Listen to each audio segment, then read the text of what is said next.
আসসালামু আলাইকুম। Smart math by তৌজাতে সবাইকে স্বাগতম। আজকে আমরা উৎপাদকে বিশ্লেষণের এই প্রবলেমটি সলভ করব। এই টাইপের উৎপাদকে বিশ্লেষণের ক্ষেত্রে তিনটি পদ থাকবে। প্রথম পদের চলকের পাওয়ার দ্বিতীয় পদের চলকের পাওয়ারের ডাবল হবে, অর্থাৎ দ্বিতীয় পদে চলকের পাওয়ার প্রথমের অর্ধেক হবে। এখানে যদি x⁴ থাকতো তাহলে হতো x²। আবার প্রথম পদে যদি x⁶ থাকতো, দ্বিতীয় পদে হতো x³ তো এক্ষেত্রে আমরা প্রথমেই প্রথম পদ এবং তৃতীয় পদকে চিহ্ন সহ গুণ করব। প্রথম পদের চিহ্ন প্লাস, তাহলে প্রথম পদ আর তৃতীয় পদ গুণ করলে হয় প্লাস মাইনাসে -15x²। এখন x²টাকে আমরা ভাঙতে পারি x × x এইভাবে, আর 15টাকে আমরা 3 দিয়ে করলে হয় 5, 3 5 15 এভাবে ভেঙে নিতে পারি। তো 5 এর সাথে একটা x আর 3 এর সাথে একটা x চলে যাবে।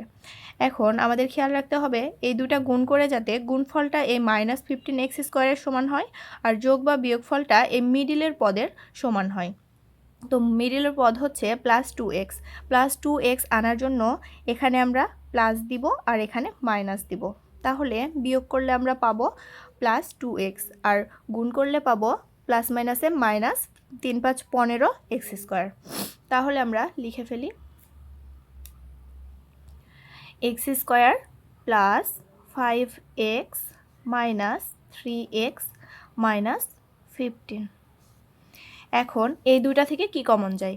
x কমন নিতে পারি। x কমন নিলে হয় x + 5, আর এখান থেকে মাইনাস নিতে পারি আর 3 নিতে পারি। -3 নিলে হবে -3 চলে গেছে +x, -3 চলে গেছে মানে +3 5 15 5 আছে।